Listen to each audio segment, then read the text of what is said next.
Class 10th। आप इस video में आपको कुछ बेसिक टर्म्स और बताए जा रहे हैं जो उसी के आगे फॉलो होंगे, और आपको नोट भी करना है। शायद नोट कर चुके हो तो कोई बात नहीं, लेकिन अगर नोट ना किया हो तो करना पड़ेगा। आइसोमेरिज्म पहला टर्म लेते हैं। This term was given by Berzelius. Those compound which have same molecular formula but different structural formula are called isomers, and this phenomena is known as isomerism। Example बेटा ले लें तो हमें ज़्यादा कुछ क्लियर हो जाएगा। एक चीज़ जैसे मान लीजिए एक कोई कंपाउंड है जिसका मॉलिकुलर फार्मूला C4H10 है, ठीक है। तो देखें C4H10 को अगर हम पता करना चाहें तो किस मेंबर का है, तो जैसे कि हमने हाइड्रोकार्बन पढ़ा, चूँकि ये आपको दिख रहा है कि हाइड्रोकार्बन या हाइड्रोजन और कार्बन से मिलकर बना हुआ है, तो यानी जनरल ये कोई हाइड्रोकार्बन है।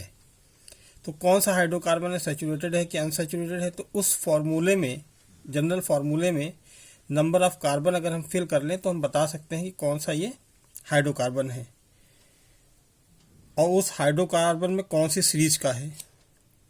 तो जैसे पहला ही सैचुरेटेड हाइड्रोकार्बन है जिसका जनरल फार्मूला क्या होता है, CnH2n+2। तो n बटा नंबर ऑफ कार्बन होता है। तो अगर यहाँ पे हम रख दें C4H2, n की जगह फिर से 4 + 2, तो यानी क्या हो जाएगा C4H10, ठीक है। तो देखा हमने कि ये किसका है, एल्केन का है। ये तो क्लियर हो गया क्योंकि ये जनरल फार्मूला किसका था, एल्केन का था, और एल्केन क्या है, सैचुरेटेड हाइड्रोकार्बन है, ठीक है। तो जनरल अब यहाँ पे इसका नाम देखें कौन सा का, एल कौन सा का। जब नंबर ऑफ कार्बन 4 होगी तो ये क्या कहलाएगा, ब्यूट की चेन होगी, और सब सिंगल बॉन्डेड होंगे, आप लोग बना चुके हो, इसलिए ये ब्यूटेन है, ठीक। तो देखिए ए के मॉलिकुलर फार्मूला हमने लिया C4H10। अब इसके हम डिफरेंट स्ट्रक्चर बना सकते हैं। कैसे देखते हैं, जैसे CH3 CH2 CH2 1 2 3 3 कार्बन हो गया, फिर CH3, ठीक। तो देखो ये हमने बहुत ही पास पास लिखे हैं। इसका मतलब इसमें अगर बीच C के बीच में कोई चीज़ नहीं दिख रही, यानी अंडरस्टूड है कि यहाँ पे सिंगल बॉन्ड होगा, ठीक है। तो स्ट्रक्चरली बेटा अगर देख लें तो 4C है, 1 2 3 4, ठीक है। हर एक कार्बन की 4 वैलेंसी पूरी करनी है। तो ये बॉन्ड कोवैलेंट बॉन्ड जो है डिपेंड करेगा वैलेंसी कार्बन की। 1 2 3 4 यानी यहाँ हाइड्रोजन ही लगेगा। 1 2 यानी 2 हाइड्रोजन यहाँ लगेंगे, 1 2 यानी 2 हाइड्रोजन यहाँ लगेगा, और 1 2 3 4 यानी हाइड्रोजन ही लगेंगे, ठीक है। तो जब बेटा इस तरह से होगा या डायरेक्टली हम इस तरह से लिख देते हैं तो भी कोई प्रॉब्लम नहीं है। तो देखिए अगर पहला कार्बन देखें CH3, दूसरा कार्बन देखें CH2, तीसरा कार्बन देखें CH2, फिर फोर्थ कार्बन देखें CH3। तो जब इस तरह से एक सिंगल लाइन में होगा तो इसे हम क्या बोल देते हैं,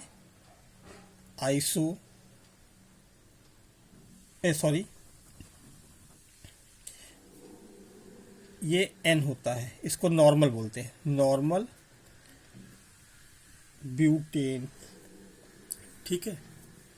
अब दूसरा इसको देखिए 1 2 3, और यहाँ से भी एक हम C लगा सकते हैं, नहीं लगा सकते ना क्योंकि ब्रांचिंग तो हो सकती है। और यहाँ तो इस कार्बन की पहले 4 कंप्लीट करें, 1 2 3 4, इस कार्बन की कंप्लीट करें 1 2 3 4, इस कार्बन की करें 1 2 3 4, और इस वाले कार्बन की देखें 1 2 3 4, ठीक। अब इसमें हाइड्रोजन लगा देंगे हम लोग,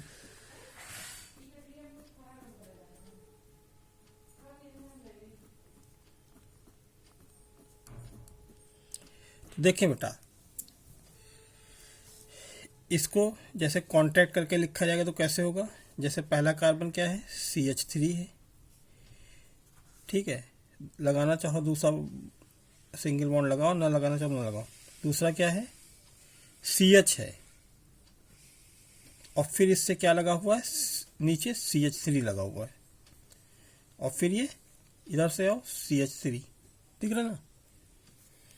तो देखें, दोनों में देखें क्या दोनों का मॉलिक्यूलर फार्मूला सेम है, चाहे हम स्ट्रक्चरल बनाए चाहे वो कलेक्टिवली लिखे उसको। तो देखते हैं C4 यानी 1 2 3 4, 1 2 3 4 का हाइड्रोजन 10, 1 2 3 4 5 6 7 8 9 10। इसमें भी देखें 3 2 5 2 7 3 10, ठीक। इस वाले में देखें 1 2 3 4 कार्बन, ठीक है, हाइड्रोजन 1 2 3 4 5 6 7 8 9 10, और इसमें देखें 1 2 3 4 हाइड्रोजन 3 3 6 3 9 1 10। तो बेसिकली यहाँ पे देखें बेटा कि अगर दूसरे कार्बन पे CH3 या कोई भी फंक्शनल ग्रुप लगा होगा तो वो क्या हो जाएगा, पोजीशन आइसो कहलाती है, ये ध्यान रखिएगा, ठीक है। तो अब आइसो, अब number of carbon total add कर लेंगे। आइसो 4 कार्बन है, ब्यूट सब सिंगल बॉन्ड है इसलिए एन, आइसो ब्यूटेन, ठीक। तो देखिए दोनों का मॉलिक्यूलर फार्मूला क्या है, सेम है, और हम डेफिनेशन में भी ये दे रहे हैं molecular formula same but structurally they are differ, और स्ट्रक्चरली ये डिफर है तो इसका नेम क्या हो जाएगा, नॉर्मल ब्यूटेन और आइसो ब्यूटेन। तो ये जो नॉर्मल ब्यूटेन और आइसो ब्यूटेन्स हैं इनको हम बेटा बोल देते हैं आइसोमर्स।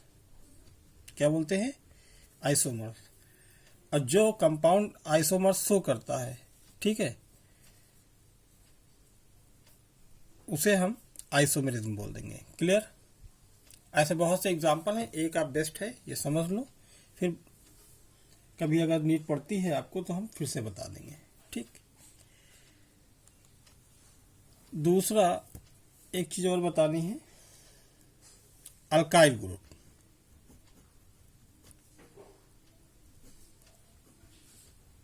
अल्काइल ग्रुप्स क्या होते हैं,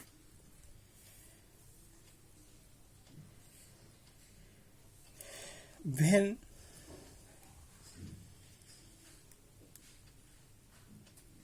a hydrogen atom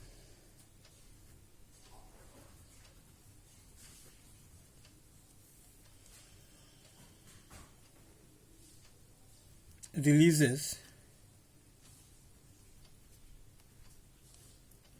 from saturated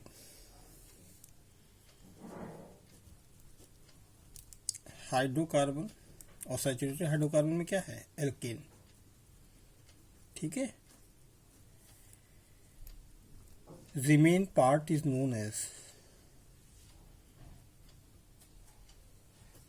remain part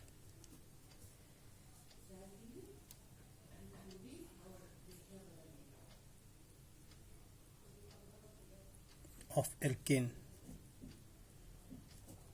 यानी after removing of hydrogen atom, is called alkyl group.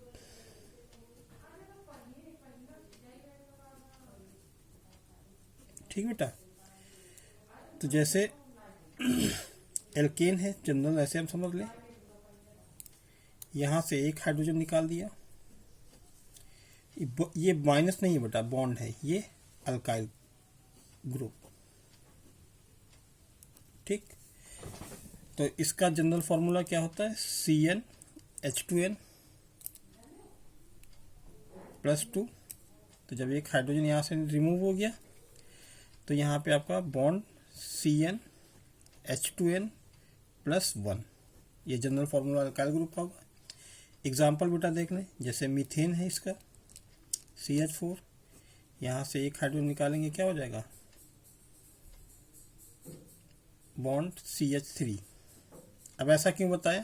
क्योंकि कार्बन की वैलेंसी 4 है, तो यहाँ से 3 हाइड्रोजन लग जाएगा इस तरह से, और ये बॉन्ड ऐसे, ठीक है। इससे आके कुछ भी जुड़ सकता है, ठीक है। तो ये मीथेन था। यहाँ से जब एक हाइड्रोजन रिमूव किया गया तो आपको क्या बनेगा? मिथाइल, ठीक। अगर इसी तरह हम आगे इथेन लें तो क्या बनेगा? इथाइल। क्लियर है? दूसरा, आज हम आपको होमोलोगस सीरीज का जो है पीडीएफ भी भेजेंगे, तो उसको आप करिएगा, और जो उसमें टिक है केवल वही पार्ट करना है, बाकी सब उसमें छोड़ देना है। होमोलोगस सीरीज क्या है बेटा? बेसिकली समझ लीजिए, ये ऑर्गेनिक कंपाउंड की एक सीरीज होती है, या कह सकते हो series of organic compound containing same functional group, same chemical properties and same general formula are known as homologous series. जैसे एल्केन का ही सीरीज ले लें, तो एल्केन में क्या है? CH4 है, मीथेन है, इथेन है, प्रोपेन है, ब्यूटेन है, तो ये सब क्या हो जाएंगे? होमोलोगस सीरीज के मेंबर्स हो जाएंगे। तो इनका जनरल फार्मूला सेम होगा, मेथड ऑफ प्रिपरेशन सेम होगा, इनकी ऑलमोस्ट केमिकल प्रॉपर्टीज भी सेम होंगी। तो ये हम आपको पीडीएफ दे रहे हैं, करके आइए। नेक्स्ट लेक्चर पे इस पे डिस्कशन होगा, या इस पे हम वीडियो भी आपको भेज देंगे। Okay, thank you.